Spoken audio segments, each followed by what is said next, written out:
بسم الله الرحمن الرحيم আসসালামু আলাইকুম ওয়া রাহমাতুল্লাহি ওয়া বারাকাতুহু। আমি 100% নিশ্চিতভাবে বলতে পারি আপনাদের মধ্যে যে মানুষদের ঘরে বিড়াল নেই, তাহলে এই ভিডিওটিকে দেখার পর আপনিও আপনার ঘরের মধ্যে বিড়ালকে অবশ্যই নিয়ে আসবেন। হযরত মুহাম্মদ মুস্তাফা সাল্লাল্লাহু আলাইহি সাল্লাম বিড়ালের সম্বন্ধে একটি গোপনীয় সত্যতার সম্বন্ধে খুব ভালো করে জ্ঞাত ছিলেন, আর সেই সত্যতাকে আমরা আজকের এই ভিডিওতে জানার চেষ্টা করব। কিন্তু আপনি কি এই মাখলুকের আশ্চর্য অদ্ভুত রকমের আচরণের সম্বন্ধে কোনোদিন ভেবে দেখেছেন যে বিড়ালের মধ্যে রোগ ভালো করার গুণাগুণ উপস্থিত থাকে? এরা বুদ্ধিমানও হয়ে থাকে, আবার এদের ভিতরে একটি এমন রহস্য লুকিয়ে আছে যেটিকে জানার পর আপনিও একেবারে আশ্চর্য হয়ে থেকে যাবেন আর ভাববেন যে মাখলুক আমাদের চারপাশে 24 ঘন্টা ঘোরাঘুরি করে থাকে, তবুও আমরা এই রহস্যকে কেন জানতে পারলাম না। এই ভিডিওতে আমরা বিড়ালের সঙ্গে জুড়ে থাকা কয়েকটি রহস্যের সম্বন্ধে একেবারে নিখুঁতভাবে জানার চেষ্টা করব, আর এটিও জানবো যে বিড়ালকে হযরত আদম আলাইহিস সালামের পরই কেন সৃষ্টি করা হয়েছিল।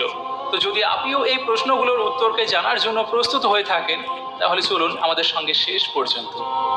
একটি স্টাডির মতে বিড়ালের মধ্যে একটি বিশেষ ধরনের শক্তি হয়ে থাকে যেটি অন্য কোনো জন্তুর মধ্যে থাকে না। বিশেষভাবে বিড়ালের সম্পর্কে জুড়ে থাকা সেই বিশেষ কথা যেগুলো আমাদেরকে হযরত মুহাম্মদ মুস্তাফা সাল্লাল্লাহু আলাইহি সাল্লাম জানিয়ে দিয়েছেন। আর সেই সমস্ত কথার মধ্যে কিছু কথা এতটাই গুরুত্বপূর্ণ যে বর্তমান সময়ের বিজ্ঞানীরা সেই কথার উপর রিসার্চ করে বিড়ালের মধ্য থেকে আরো নতুন কিছু আবিষ্কার করতে সফল হয়েছে।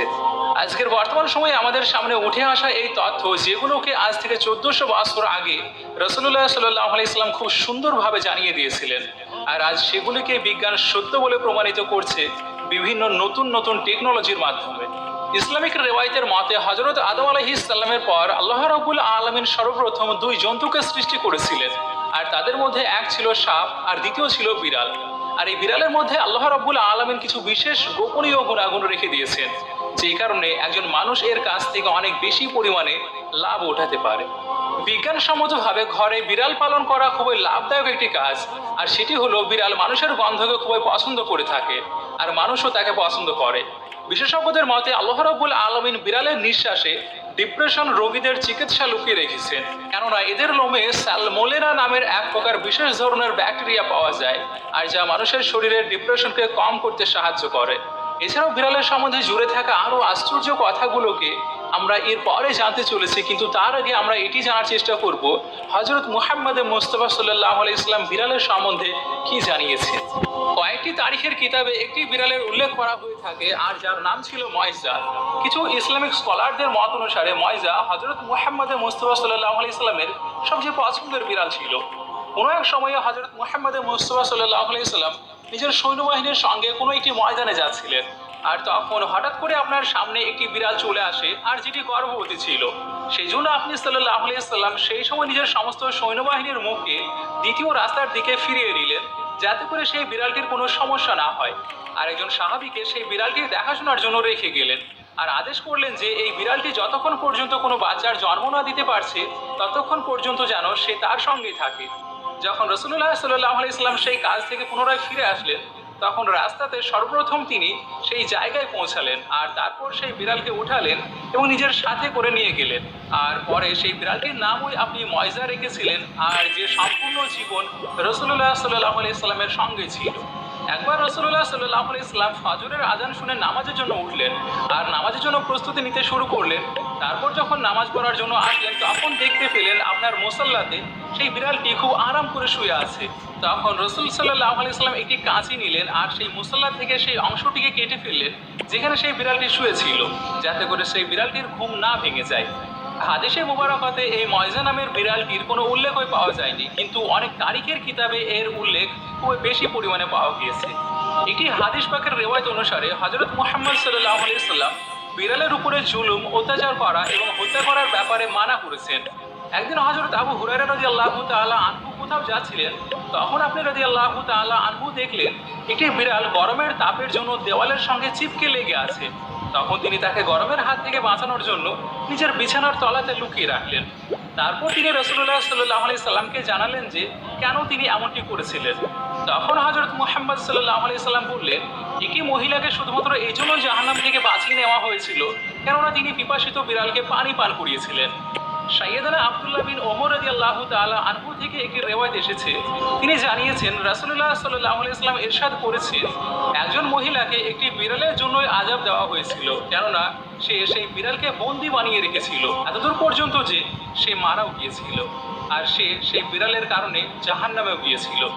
যখন সে সেই বিড়ালকে বন্দি করে রেখেছিল তখন না তো তাকে খাবার দিয়েছিল, আর না তো পান করার জন্য পানি, আর না তো তাকে মুক্ত করেছিল, যাতে করে সে নিজেই পোকামাকড় খেয়ে বেঁচে থাকতো। মানে সেই মহিলাটি সেই বিড়ালটিকে খুবই কষ্ট দিয়ে হত্যা করেছিল, আর এই জন্য সে জাহান্নামেও গিয়েছিল। মিশকাত শরীফ থেকে একটি হাদিস এসেছে, একজন মহিলা হযরত আম্মি আয়েশা সিদ্দিকা রাদিয়াল্লাহু তাআলা আনহাকে কিছু খাবার পাঠিয়েছিলেন, কিন্তু তখন তিনি নামাজ পড়ছিলেন, আর সেই জন্য সেই মহিলাটি খাবারগুলোকে সেখানেই রেখে দিলেন। মহিলাটি চলে যাওয়ার পর সেখানে একটি বিড়াল আসে আর সেই হাদিসার কিছু অংশ খেয়ে নেয়, কিন্তু আম্মি আয়েশা সেই স্থান থেকে খাবার খেলেন যেখানে বিড়ালটি খেয়েছিল, আর বললেন, রাসূলুল্লাহ সাল্লাল্লাহু আলাইহি সাল্লাম জানিয়েছেন বিড়াল নাজায়েজ কিংবা অপবিত্র নয়, বরং এটি তো তোমাদের আশেপাশেই ঘোরাফেরা করে থাকে। হযরত আম্মি আয়েশা সিদ্দিকা রাদিয়াল্লাহু তাআলা আনহা আরও এক জায়গায় বর্ণনা করেছেন, আমি রাসূলুল্লাহ সাল্লাল্লাহু আলাইহি সাল্লামকে বিড়ালের খাওয়া বেঁচে থাকা পানি দ্বারা ওযু করতে দেখেছি। হযরত মুহাম্মদ সাল্লাল্লাহু আলাইহি সাল্লাম আরও এক স্থানে ইরশাদ করেছেন, একটি বিড়ালের মুখ সব থেকে পরিষ্কার হয়ে থাকে। আপনারা দেখে থাকবেন বিড়াল নিজেকে সবসময় পরিষ্কারভাবে রাখতে চায়, আর এই জন্য সে বেশিরভাগ সময়ে নিজেকে পরিষ্কার পানি দিয়ে ভিজিয়ে রাখে, আর এটি কারণ যে এদের মধ্যে রোগ খুবই কম পরিমাণে দেখা যায়। ইসলামে বিড়ালকে খুবই বেশি মূল্য দেওয়া হয়েছে, কিন্তু শুধুমাত্র ইসলামে নয়, বরং প্রাচীন মিশরেও বিড়ালকে খুবই মূল্য দেওয়া হয়েছিল, এতদূর পর্যন্ত যে সেই সময় কোনো বিড়ালকে কষ্ট দেওয়া অথবা হত্যা করা একটি মানুষকে হত্যার থেকে বেশি সাজা দেওয়া হতো। কেননা প্রাচীন মিশরীয়রা মনে করত বিড়াল মানুষের থেকেও বেশি উচ্চ স্ট্যাটাস সম্পূর্ণ মাখলুক, আর এটি কারণ সেই সময় যদি কোনো বিড়াল মারা যেত তাহলে তাদেরকেও ফেরাউনদের মতো করে মমি করে রাখা হতো। ইসলামের সব সময় প্রত্যেক প্রাণীদের সঙ্গে খুব ভালো ব্যবহার করার উপরে ভীষণভাবে জোর দেওয়া হয়েছে, কিন্তু বিড়ালের তাৎপর্য এই জন্য বেশি কেননা আল্লাহ রাব্বুল আলামিন বিড়ালের ভিতরে একটি বিশেষ শক্তিকে গোপন করে রেখেছেন।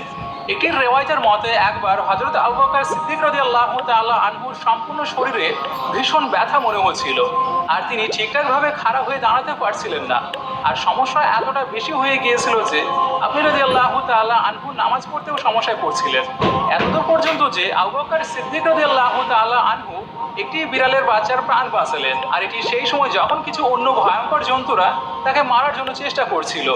হযরত আবু বকর সিদ্দিক রাদিয়াল্লাহু তাআলা আনহু ইরশাদ করেছেন, তারপর সেই বিড়ালের বাচ্চাটি তার কাছে ছিল, আর কিছুদিনের মধ্যেই তার শরীরের সমস্ত ব্যথা গায়েব হয়ে যায়। তারপর একদিন সেই বিড়ালটির মা তাকে খোঁজার জন্য আসে, আর সে তার নিজের সঙ্গে করে নিয়ে যায়। হযরত আবু বকর সিদ্দিক রাদিয়াল্লাহু তাআলা আনহু জানিয়েছেন, তার পরের দিন থেকে তিনি আর কোনো রকম ব্যথায় অনুভব করেননি। আবু বকর সিদ্দিক রাদিয়াল্লাহু তাআলা আনহু এই ঘটনাকে বর্ণনা করার সময় বলেন, সেই রাত্রিতে একদিন রাসূলুল্লাহ সাল্লাল্লাহু আলাইহি সাল্লাম তার স্বপ্নে আসলেন, আর বলতে লাগলেন, হে আবু বকর, আপনার ব্যথাকে দূর করার জন্যই তো আল্লাহ রাব্বুল আলামিন আপনার কাছে একটি বিড়ালকে পাঠিয়েছিলেন।